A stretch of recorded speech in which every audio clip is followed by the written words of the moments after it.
Well, good morning, everybody. It is Dave. There's my friendly feline Bo there. And welcome to This Week in the Garden. We're at Season 4, Episode 1. It's exciting times. It is December the 14th, 2025, so we're about halfway through December, and I hope everyone is doing really well with their getting ready for Christmas. I don't think the celebrity tree rose is enjoying this, but Bo loves to scratch the trunk of that tree rose. Anyway, in this video, I'm going to walk you around the yard and show you all the cool things that I did this past week and some ideas for the future. So I appreciate you taking the time to watch and everything. So let's take a look over here. First of all, I have complained for years that Paperwhites don't rebloom very well, and this year it has proven me wrong. I've got 3 Paperwhites reblooming, and I'm so excited because this is one of my favorite fragrances for December. Working in the nursery industry, you can imagine how many Paperwhites we went through this time of year, and now that I'm not in the nursery industry, I do miss that scent of the Paperwhites. Over here, we also have some Lycosium blooming. So let me get over here. And for those of us who can't grow lily of the valley here in Southern California, Lycosium works really, really well. And it's got, let me put my hand behind it so you get a little bit better view of the blossoms. They have those little circles at the end of the petals.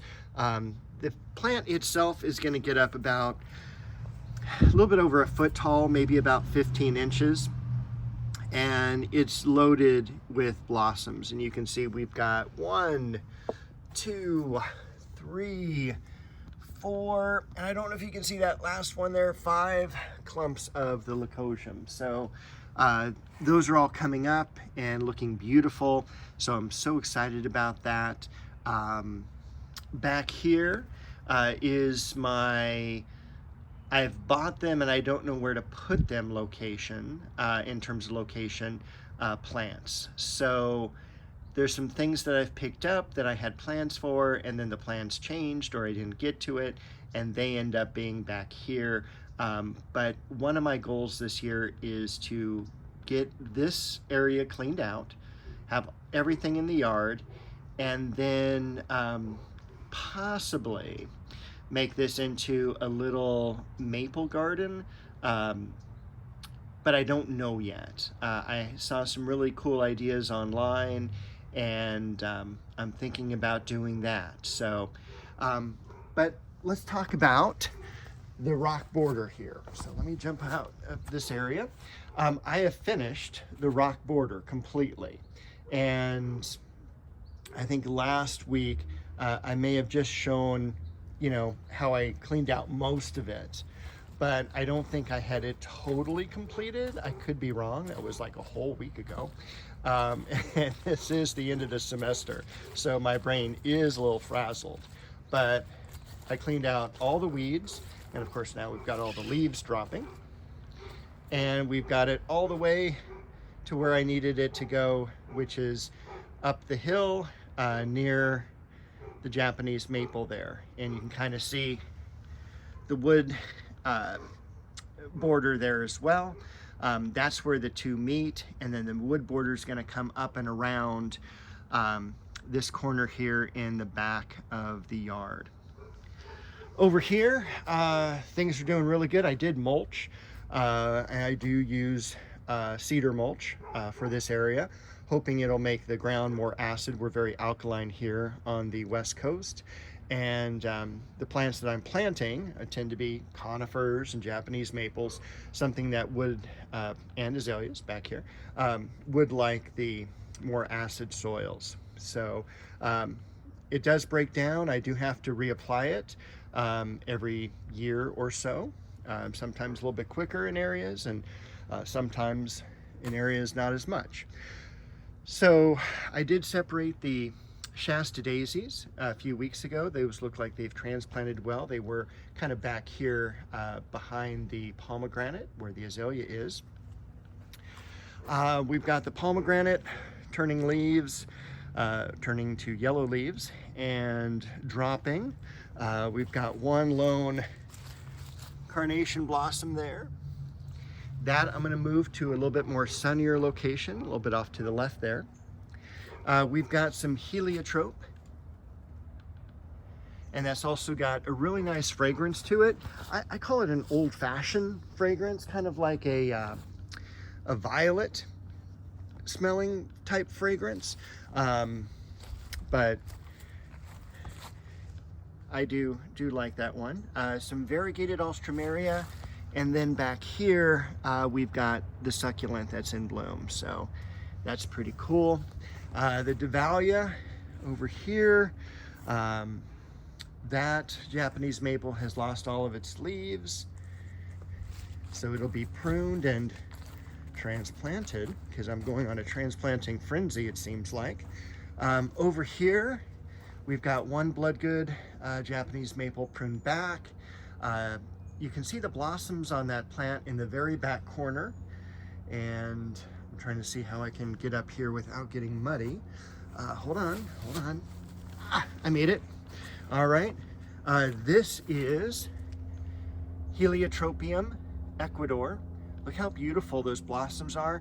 Again, not something you're going to really smell in the garden unless you're right up to it. But look at how beautiful that is. And I have it growing up within this Dizygothica. So it's actually, too, one of the fragrances that reminds me of just working in the nursery. It has that kind of springtime smell to it. Again, that's kind of maybe a little weird to say, but that's what it smells like. We have some Pittosporum tenuifolium variegatum. Makawa Yetsubusa is the Japanese maple there. Hasn't even lost its leaves yet. One of the old-fashioned roses, and then we've got another bloodgood Japanese maple over here, which is struggling to lose its leaves, about halfway defoliated there. Looking forward to pruning that.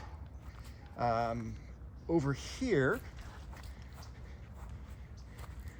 I bought another Japanese maple. I know it. Where do I put this? It's gonna go right about here. But this is a variety called Jedalo Orange.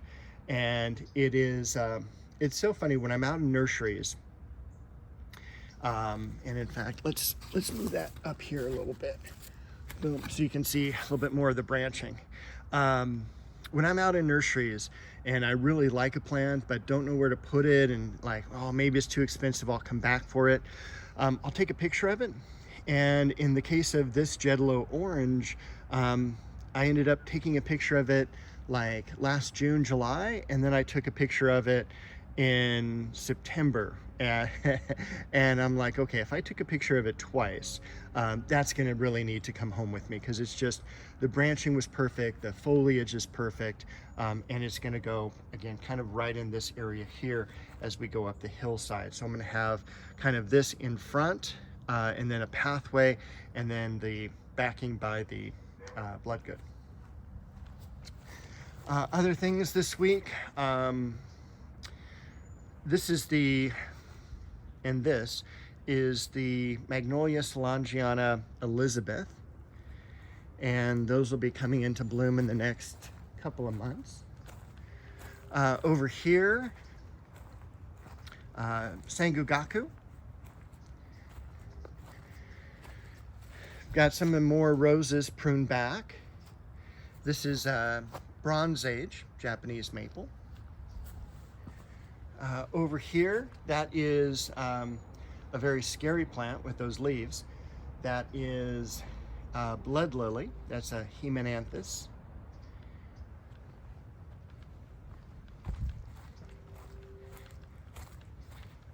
Cecile Brunner is the climber. And I pulled a lot of the, and almost all the creeping fig off of the back fence. That's going to be painted black. just like the song. This is Rio Samba. And then what I did is, if you remember that gigantic plant that was here, 6 foot tall, 6 foot wide, took up this space and a little bit more, ended up encroaching on the Queen Elizabeth, on the Tournament of Roses, on the Duet, on that flowering plum or fruiting plum, was that Leonotis. So what I did is I worked in this back corner here yesterday, and I ended up putting that plant up in a little bit of a planter. This bucket or pail or whatever you want to call it is something that's been in my family since the 1970s. We used to wash our dogs in that container, and over the years, you know, sitting on the ground and everything, it has the bottom has rusted out of it, so it wasn't watertight anymore. And I'm like, you know, this would make just a really cool planter. It would raise the plant up a little bit so we could do some underplanting underneath it. And anyway, I think it's going to look really good. I still have to level it a little bit more. It's a little bit more heavy on the south side toward the bottom of the image, so it needs to be raised over there.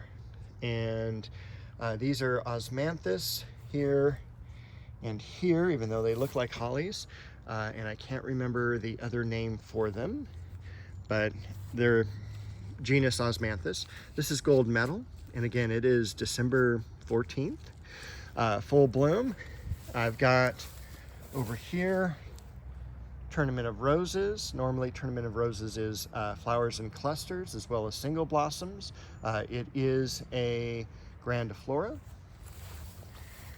We've got a little bit of bloom left right here on the olive bush, and then I'm just going to go ahead and cut out any crossing branches here. Last year I kind of cut it back too hard and it just didn't grow very much this year, so hopefully that'll change next year. That was my mistake. We've got some blossoms coming up on the bearded iris. This is Santolina, which is, you can either get green or gray foliage.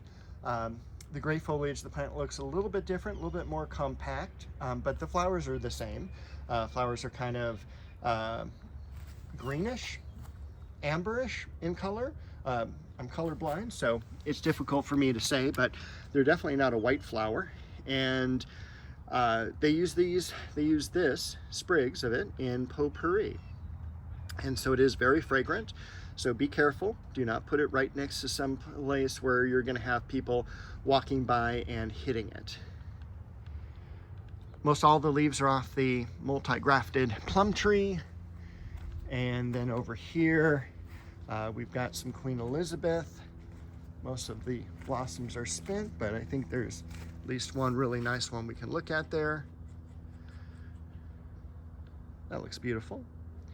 And then over here you can see that almost all the foliage on the apricot is pretty much done. This is one of my favorite things to do. Once again, in the nursery business, everything would turn yellow and you would just run your hand up the stem and all the foliage would fall off. So that was always fun to do. And then I'll be pruning most likely this one this week, since almost all the foliage now is pretty yellow, so all the chlorophyll is gone. This is Oxalis brasiliensis. It was planted on purpose in a 4-inch container. That was probably a mistake, and I should have put it in a container. So it has absolutely stunning blossoms in the springtime, but as you can see, I mean, it is all over the place, and I didn't even plant it here. I planted it 20 feet away. So we've got the flowering apricot here, which I can't wait for it to flower in probably January. What else? Most of these genetic dwarf fruit trees, the peach and the nectarine, the foliage is pretty much done with those. I'll look forward to pruning the Cecile Bruner as well. And also two things, now that I look up, the fig tree. I have gone through and thinned it a couple of times in the fall and took out crossing branches, things like that. But now that can be cut back, just kind of like how the pomegranate was, and cleaned out. And then let's go over here because we're gonna have a better angle and we'll be nearer Bo. The Magnolia Solangiana Alexandria. And so this is probably my favorite plant in the yard if you really pushed me to name just one. And this was planted back in the 1990s, I think around 1996. I have pictures of it here in the yard, and it has survived and just growing beautifully. And I just absolutely love the blossoms. And again, the fragrance from those blossoms too is just kind of indicative of the new year and January and things like that. So that's going to be pruned also, so I have a lot of pruning to do, which is great, and it's really one of my favorite things to do. So that's kind of a circle around the yard. And also, speaking of pruning, I'm going to be cutting back the society garlic. I cut these right back to almost the ground, probably about 2 inches above the ground. So it kind of looks like the tops of onions, or the bottoms of onions. I throw the tops away. And just be careful, always wear gloves, and because it is going to smell. So do it the day before trash day so that you can get rid of the cut foliage as well, and cut as few times as possible. Don't mince them up or anything like that. Don't weed whack this type of plant because it's just going to make it more pungent. All right, I think that is everything, and thanks for joining me. I plan to have some pretty cool topics coming up in this next few weeks, so please join me for those. And Bo is going to wish you a very happy week in the garden, but she is grooming herself right there. Hi, Bo. Look up. All right, we'll zip down. Thanks, everyone. Bye.